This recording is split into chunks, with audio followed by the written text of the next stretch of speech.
All right, okay. I already spoke. Thank you. You made us look like rock stars. I mean, well, you made me look like a rock star. Everybody here is already a rock star. Thank you so much. So how is everyone doing this afternoon? That does not sound good. I want a little bit of more like, how's everyone doing today? I need the whoos. Where are the woo girls? So thank you so much for being here. I am really excited about this conversation, not because I personally work in the wellness space, but because I think about it all the time, self-care. It's such a loaded term. So, there's a cultural renaissance right now, inspiring women of color to recommit themselves to self-care and wellness. And while some may think wellness is defined as bubble baths and red wine every night and manicures, who doesn't want one of those, it's actually an active process of becoming aware of and making choices toward a healthy and fulfilling life, which is something that is necessary for women of color in today's society. With the wellness industry growing faster and faster, unfortunately, it still lacks the diverse representation that is needed to spread these messages far and wide. And thankfully, the women today on today's panel are unapologetically leading the charge and revolutionizing the way women of color define and embrace wellness. My name is Dee Sharma. I'm a founder, mother of two, a wife. I know I don't look like a mother of two, but I am. But when I think about self-care, one of the most important things I think about is unplugging myself from every single one of these titles. And even though I can try to do that, I know I can't ever fully do it because I will always be a mother. No one can take that title away from me. I will be a founder because I founded my own companies. But the one way I decide to do that is once a week. I eat by myself without a phone, without any literature to read, without music. I just sit by myself. And this is like a very, very simple way that I do it. I just want to be present. Do one thing and do it well and be in my own thoughts. And whether that means I'm, talking or thinking about my children or my husband or my work, at least it's just me by myself being able to do it. So I'd love to kick this off with everyone introducing themselves briefly, and then what is your favorite act of self-care? Talk it off. So, as I was nicely introduced, my name is Vivian. I'm the founder of Too Damn Young, which is a resource and community for teens and young adults who have lost someone they love, and that was sparked through my own personal losses, which we'll get into later from the inspiration side. But I'm a mental health advocate. I promote it a lot on Instagram, particularly where I'm writing essays and using it as a microblog. And then the best ways that I self-care is day in and day out, I take time to just sit with myself. And sometimes that does look like getting a manicure or doing an act that is a little bit more passive, because then you're actively with yourself even if you're doing something else. And sometimes that's what you have to do to trick yourself into that space so that you can hang. Hi everyone, so my name is Renee Nonant. As these guys very kindly introduced me, I work here at LinkedIn as a human resources business partner. So I think for me in terms of self-care, what I very much like to do is recognize that I am an outgoing introvert in terms of my natural style. So as introverts, we like our own space. In my job, I don't typically have a lot of my own space. And so I've learned this over time, it's taken me years to recognize this, but I try to listen and figure out when I've maybe had interaction overload and then just give myself some quiet time. It's a similar trend I think I'm identifying here. But for sure, it's the actual first starting with listening to myself and recognizing when I need time out and then being selfish enough to assign that, even if it's just a couple of hours. Okay, that's good. First of all, I want to say you all should give yourselves a hand for being here, right? Because I would like to guess that you chose you when you made the decision to be here. And I think when I think about self-care is the intentional act of choosing you as much as you can, right? Whatever that looks like. The other thing I want to ask you all to join me in is giving Ty a hand for creating the space. Ty and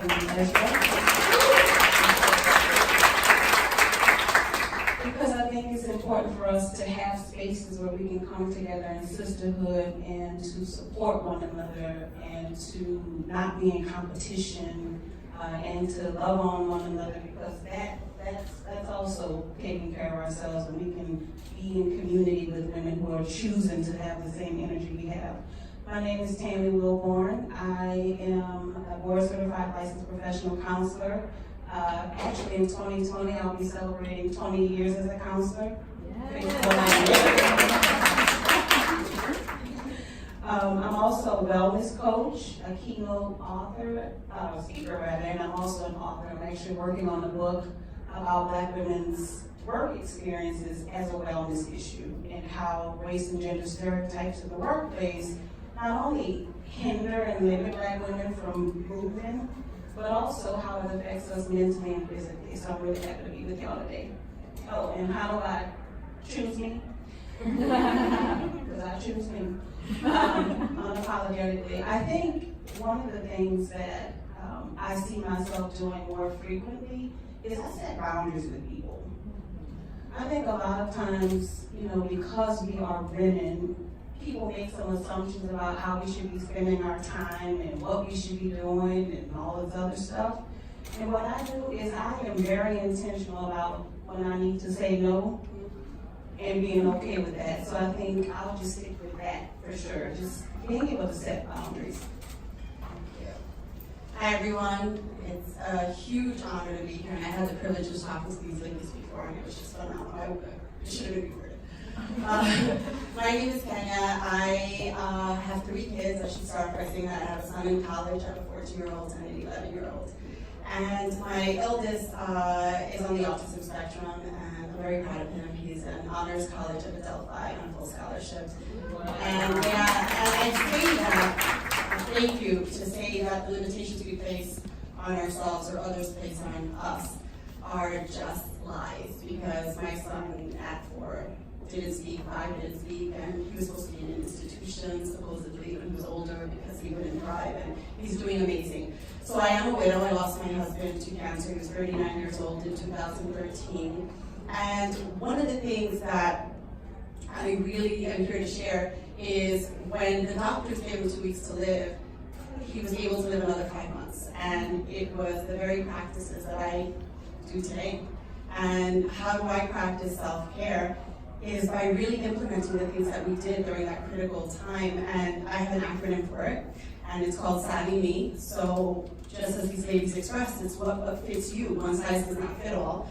And Savvy Me stands for sleep, an alkaline diet, vitamins, validation, the relationships around you. Why is for you, the study of you. We don't really study ourselves. And I teach the high school kids, like, you're here studying math, science, but really, let's study ourselves, like project. And this meditation is exercise, and that has grown into Savvy Gems when I teach young girls, and Savvy Gents when I teach boys. I do teach in high schools. I teach at at-risk high schools where the kids are suspended of up to a year for violent offenses.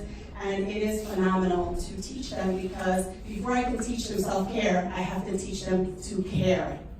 And that's really powerful. I wrote a book for my daughter that I teach the curriculum in high schools now called Savvy Gems. It's an Amazon bestseller. And I'm really proud of that because it was really born out of tragedy. And it's an honor that my husband's legacy can live that way, and that I am here today to share that because it also helped me survive. Oh, well, I'm just going to steal that Savvy thing because I like it. Hi, everybody. Hi. Okay, so I'm Stacey, and I'm your balanced lady boss. And I hail from Jamaica now. I've moved back to Jamaica 5 years ago as a way to create more work-life harmony. And what I do is I have kind of 2 sides to myself, which is where the whole Balanced Boss title came from. So I have my career, where I am a strategist for an investment company, and there are 9 companies in my portfolio in that role. I chair 2 companies. One of them is a bottled water company, another is a marketing company. and I'm a director for a tech startup. And then on my life's work side, I do things that are related to talking to individuals about creating more balance in their life, which includes like life planning and just creating those healthy boundaries that Tammy was talking about. And a myriad of other things. I've written a couple of books as well, including a memoir called 5-Year Love Affair, which is all about how I did not balance my life and the entire thing just collapsed, right? And so how I am now ensuring that I have more work-life harmony and more balance is that I have daily, weekly, and monthly practices. My favorite is one of my monthly practices where I found this woman up in the hills in Jamaica that does massage, right? And interestingly, when she invited me to come up to the hills, I was very resistant. I was like, how much time is it going to take to drive up there? And I'm calculating because, I have 3 children, I'm a single mother, and I have a busy life. I don't have time to drive. Why can't you do The first time I went up to that house, it literally felt like I was stepping outside of life and into bliss. And so what I'm sharing about that in particular is don't resist what the universe gives you as an opportunity to introduce balance into your life. Sometimes things come to you and you'll think, you start to resist. When you have to force against or push back, it usually means you're already out of balance, right? So that's one of the things I wanted to share. And I'm happy to be here. So, it's great to hear where you guys are today, but I'd love to hear, what was that moment that you recognized that you need to think about self-care? When did that journey actually start, right? Oftentimes we just get really caught up in our day-to-day, and it's nice to actually see where that began for each of you and why you decided to actually create this as a part of your profession. I think that for me, and for most people, I think it happens in 2 different ways. I think there's like the bigger breaking moment where you choose to turn it into a practice, and then every day you choose to turn it into a habit. So for me, the bigger breaking moment was when I was 21 and I was the primary caretaker for my grandma, and she was in and out of the hospital a lot during that time. I was a senior in college. In my fall semester of my senior year, we were in and out of ICU. And I was making a lot of decisions that I didn't think I was going to have to make at 21. And at that point, I had already lost my mom when I was 10 years old. So I had gone through grief to some extent, but had never lived it intimately and having to process it that way. And she passed away in March 2014, 2 months before I graduated from college. And I realized I didn't know what my life was without being a primary caretaker for someone else. I didn't know what to do with time. It would give me anxiety. I would have panic attacks outside of stores, and I'd be like, wow, there is time on my life now, and I don't know what to do. And for me, that was the very moment of understanding, what does this mean for me now? What does it mean to take care of myself, to be 21, to be young in that way, and to be responsible for myself without having to also be responsible for someone else. And so I think that was the bigger, higher moment. On a day-to-day, it's also just, it was kind of mentioned throughout the panel, it's that understanding of, I have a lot on my to-do list and I haven't checked in with myself today. And I don't know how I'm actually feeling. And it's kind of all going through the motions of your day, and it's suddenly 4 o'clock and you have a headache and you want a snack and you don't know what to do first. And I think that's the moment where you realize, crap, I need to take care of myself before the next thing on the list, because the next thing on the list isn't going to be done well, and it's not going to make me feel good unless I feel good. Something you said there, I really liked taking care of yourself before you do the next thing. Just a quick thing that I do when I'm going from one task to the next is meditate. So people get really antsy about meditation, I need to download an app, and then I need to do some guided meditation. And meditation is simple. I've been practicing it. I've been practicing it with my grandfather, who was in fact a real yogi. Because yoga is not just the act of the exercise; it's a lifestyle. And he would just say that you can take 2 seconds to yourself. So it's literally I'm typing an email, And if I need to start typing the next one, I sit back, put my feet on the ground, I close my eyes, take about 5 to 10 seconds, breathe, and then I start the next email. And that's like such a simple thing to do, but even then we get so caught up in being like, I need to get out 10 emails in the next 10 minutes. No, like what we can't really do is just take that 10 seconds to just get our thoughts together and do the next thing. But also just to go back to your journey, I want to bring up the element of color, and I want you to kind of talk about this as well after. Lauren, why do you think you became the primary caregiver? Do you think it had something to do with the community you grew up in? Because I see this happening often, we talked about this a little bit before, that oftentimes in communities of color, it's just given to the woman to do. You know, somebody's sick, or oh, you're the mom, you know, you figure it out, you know how to take care of the children, and men don't become a part of that process. So what was that journey like for you? And, you know, also, there's plenty of stories that we can all kind of chime in on this. I mean, yeah, 100%. It has to do with the fact that I'm first generation, so my family's Ecuadorian. My grandparents came, I guess now like 50 years ago to New York. My mom and her 5 siblings all came from Ecuador really young.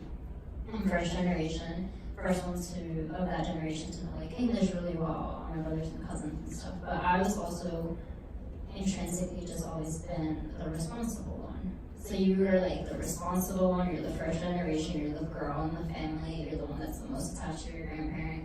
And suddenly you just become that person who is her primary caretaker, right? I think that it was an interesting situation for me because my grandmother had 6 sons and a daughter who, in addition to my mom. And of them, only one of my uncles was kind of right there with me in the primary caretaking responsibilities.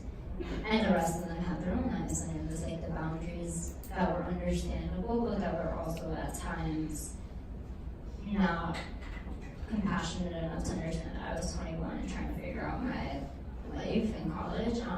And it was convenient. You know how convenient it is to say, well, someone else is taking care of this, so I can emotionally detach myself from it. It's not even the physical act of being there, sometimes it's the emotional stress. So I think it was hard. It's hard to be a Latina, a person of color in those spaces and feel that like, there was nothing about taking care of my grandma that was ever something that I felt bad about, right? It was never my relationship with her, my dynamic of taking care of her that made me feel like, why am I doing this? I hate this. I'm resentful towards it. It was more, I wish I would have had help, right? Because I prize that those 4 or 5 months where she was in and out of the hospital were probably the best ones of our relationship because there was a tenderness to her that wasn't there when we were growing up and she was trying to figure out how to raise her daughter's daughter because that wasn't what she expected to be doing at 75, 80. So there was nothing resentful from my end on that. It was more the sense of like, I wish I would have had help. And I didn't grow up in an environment where asking for help was something I knew the language of. And even if I had, it wasn't something that my family understood how to give me without feeling like I was being ungrateful for the situation or whatever. So I think that that's part of the dynamics of navigating how to ask for help and how to make that feel like it's not a selfish ask is really, really difficult when you come from a family that believes in community above the individual. And in that point, if I was to ask for help, it would come down to me putting the individual before my grandmother and before the family. And that's a tension that they just don't know how to navigate. Absolutely. We were talking about just communities of color and how we deal with certain situations. I would love to hear Dr. Wilburn talking a little bit more about like why you think this does fall on a lot of times the women. Well, I mean, I think in terms of gender, kind of going off what Vivian said, I think it's just sort of expected that women will perform those duties, right? And so I think there's a collective shared experience that women across groups share.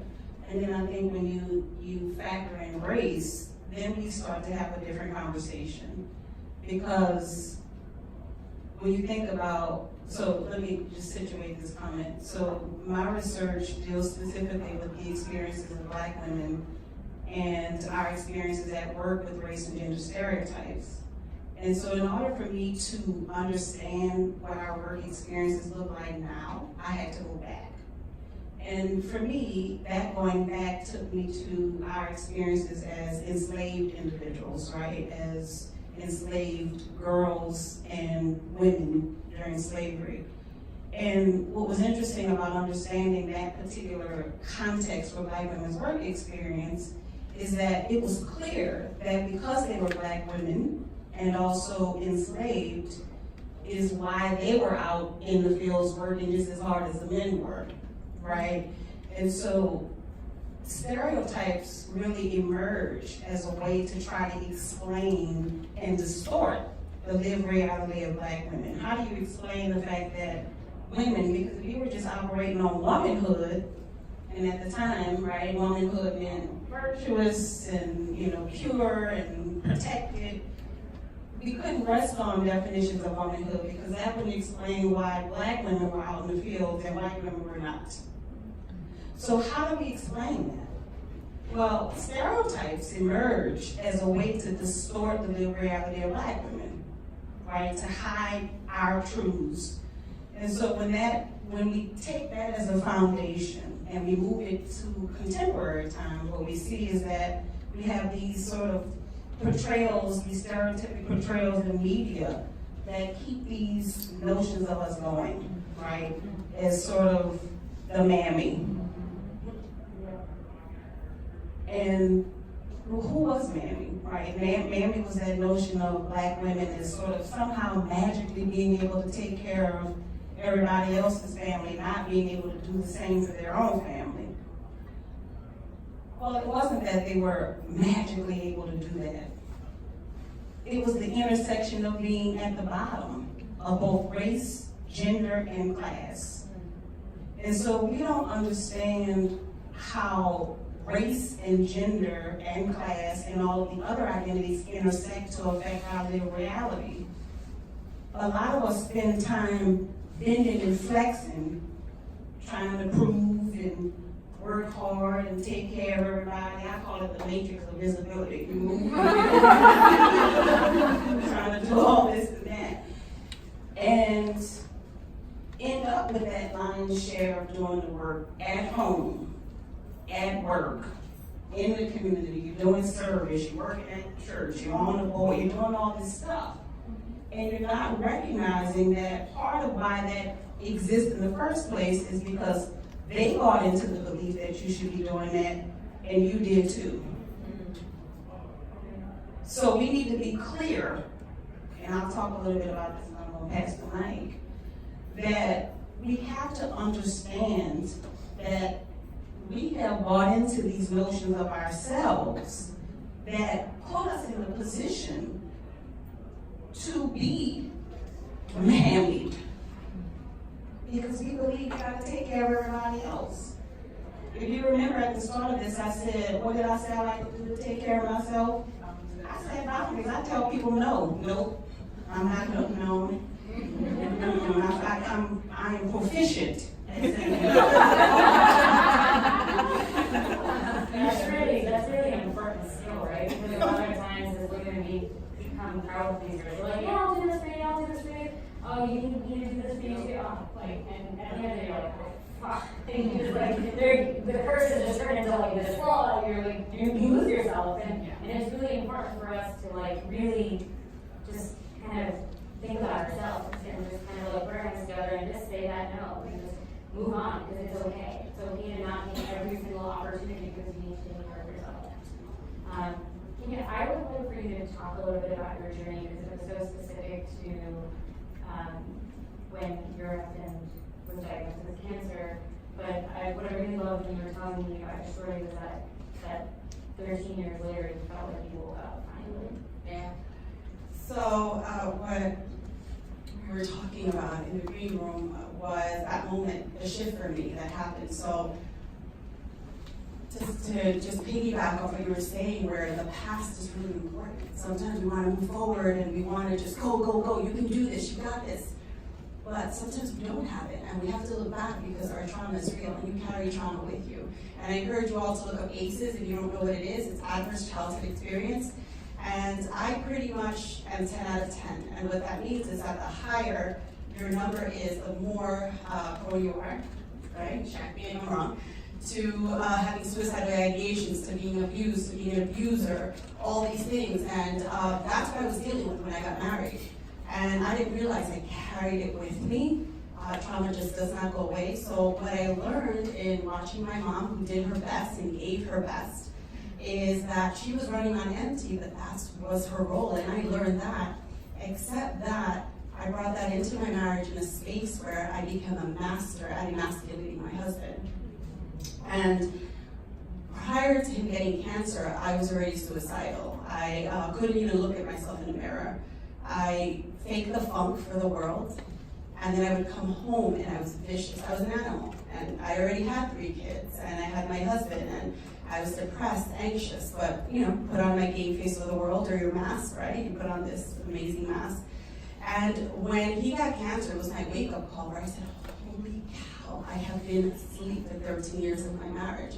I've been asleep my whole life, actually. And when I woke up, it was a really, really incredible wake-up call where then the mission came to trying to save his life, but as I mentioned, I truly saved my own. And so many of us here are leaving while bleeding, and that's okay. But you have to understand that it is not about perfection, it is about awareness and really understanding, right? What do you need today? I always tell everyone when I speak, I am my best every day. My best. My best means that sometimes I can run the New York City Marathon. On other days, you will find me under the covers with the door closed and the do not disturb sign. And maybe I didn't even brush my teeth that day. And that is my best. And honoring what you have to give. If that's what you have to give, that's all you have. And it's okay. And that's really what I feel in terms of our self-care. It's really assessing where you are and being true to that.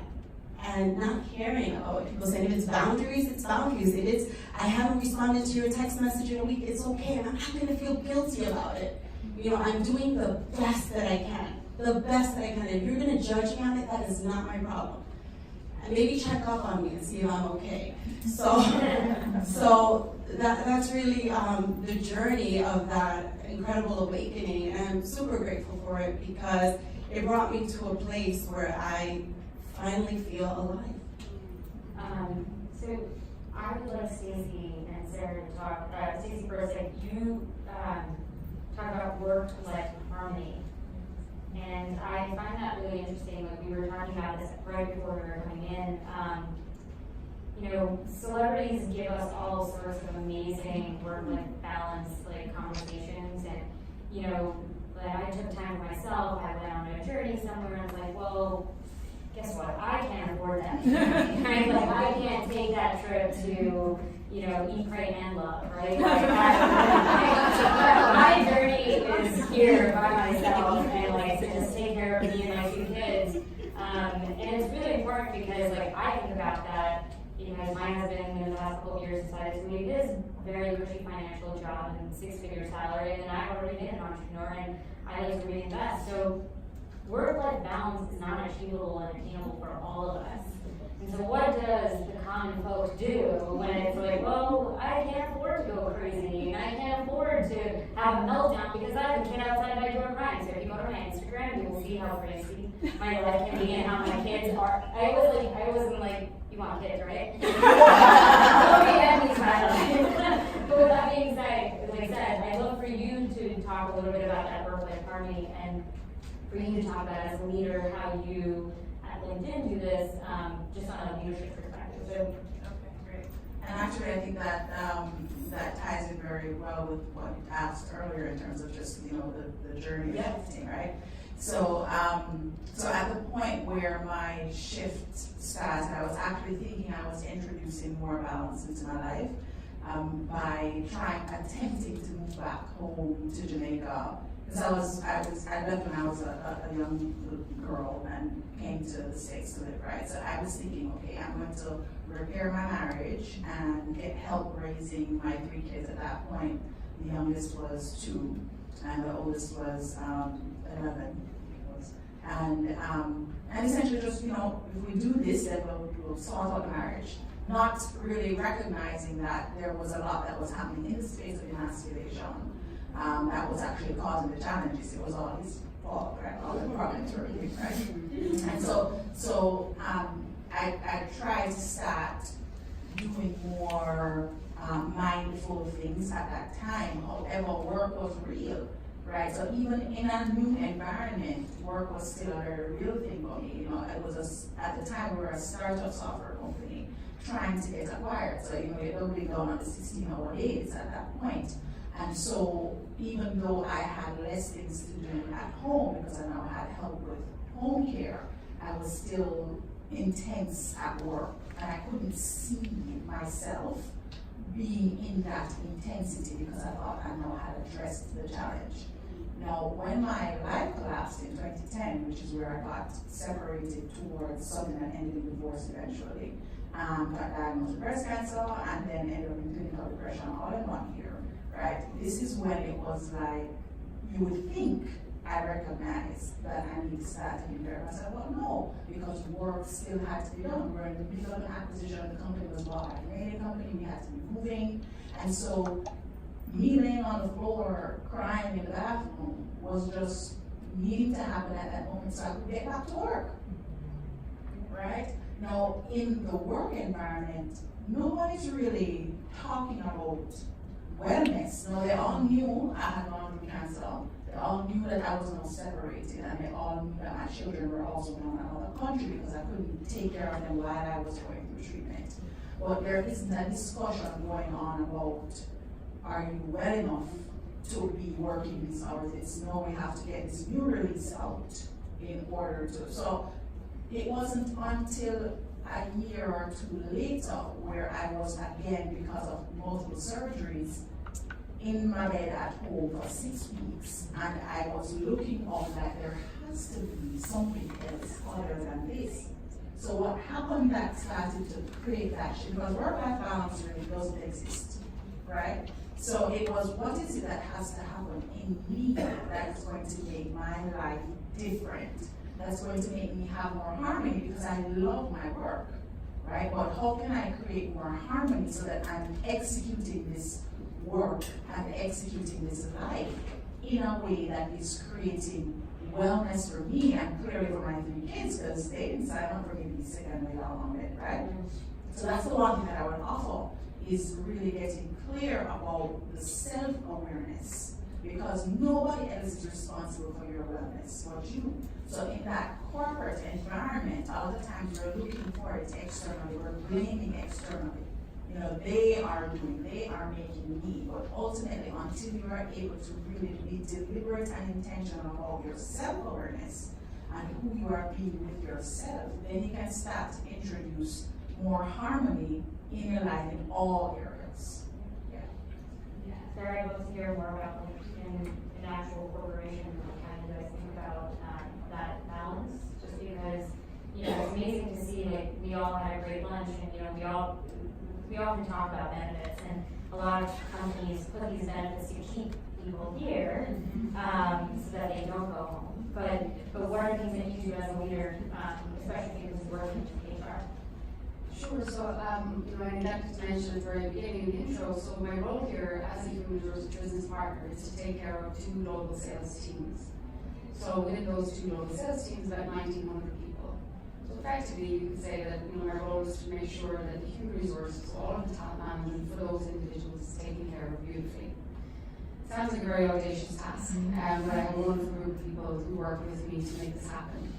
So I'll start by saying, as an organization here at LinkedIn, we recognize that the title or the topic of work-life balance is kind of a dated one. So what is balance at the end of the day? There's even more of an emerging topic of work-life blending. And so how can you make your world and your work fit you and your life? Because these wonderful panelists here have indicated real life that can happen. I'm sure everybody here has also their own story, things that can just happen, small, large, but these things can sometimes hinder you from being able to show up consistently 9 to 5, Monday through Friday. And so, you know, as an organization like LinkedIn, there are multiple different ways that you can sort of make your world yourself in terms of discretionary time off, in terms of, you know, making sure you get your role done in whatever way that sort of fits you. So if that requires you to take a couple of hours off in the daytime to deal with anything from, you know, a grandfather who needs help through to a broken dishwasher, you go do that. And what I would also like to add though is that notwithstanding the beauty of the culture and values of LinkedIn, there's also just, not everybody is part of this kind of beneficial environment where this is something you can avail of. And so what I've also found as part of my work as a human resources business partner, and as someone who does a lot of coaching with males and females alike, is that we females carry a couple of burdens in addition to, or by comparison to, our male comrades. So things like the confidence gap is a big one. Imposter syndrome is another one. I know I myself deal with both of those on a very frequent basis. And what I've found as part of these one-on-ones that I do very frequently with these wonderful females, and indeed males too, but I find on balance females carry these more frequently, particularly women of colour, is to acknowledge that that's actually at play. So if you're dealing with the notion of the confidence gap, that's where I'm not necessarily feeling like I am worthy of my position here, or thinking about the imposter syndrome. I'm just waiting for someone to catch me out. I don't know how to kind of skid sideways into this job. I don't deserve it, and someone's going to catch me out. And when you first recognize that can sometimes just be a part of the course for us females, particularly females of colour. I've observed this quite a lot. First start with recognizing that this is something that you're dealing with. And then I think what I find is just very tangible, very tactical. So creating a list, when you're in a moment when you're having a great day, and I love what you say is like every day I do my best. It just looks different many days. But when you're at your best, when you're really good, positive spot, make a list, the accolades that you've had, the moments of, you know, where someone says, I did an awesome job and I couldn't have done that without you. Or all those additional, you know, very large career comments that you've had that have voiced your confidence. Write that stuff down. When you're in that moment, when you recognize that I'm waiting to be caught out, you need to physically and mentally remind yourself that actually I'm as good as anyone around this table. And based on some of these stories and some of the stories that I'm sure you guys have, and possibly even better. Because I've got large barriers that are behind me that people can't see, that I'm overcoming to come here and give you my all. So again, I could probably keep going on this one, but I feel like the work-life blending piece is the first one, finding your way to make your role and your world fit and work around you. And then I love what you just said, Dr. Tammy, which is becoming aware of the power of no. It's in us to say yes always, but the power of no is very powerful and it can be very empowering. Yeah, so unfortunately we're out of time, but I would love, I mean, I have a lot of questions. I needed to. But with that being said, like the wealth of knowledge that exists up here, I hope that everyone comes up and individually connects with each of these women. But just a quick takeaway that will run down before I get, looked at again. Is just we had such great journeys that we spoke about. What are some actual tangible things that everyone can think about when recognizing their own journeys?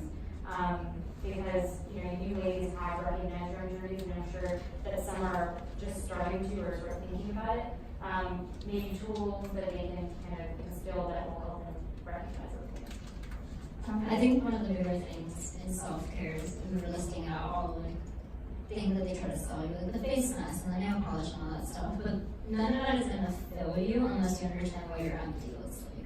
So noticing what your red flags are, like what are the things that make you feel like you're depleted? Is it a full calendar? Is it not having your nails done, right? Is it not having your hair done? Is it not getting the time for a bath once a week or something like that? So list those things out, what your empty looks like, because that'll help guide you as you're trying to find the things that'll make you feel more fulfilled and more with yourself during that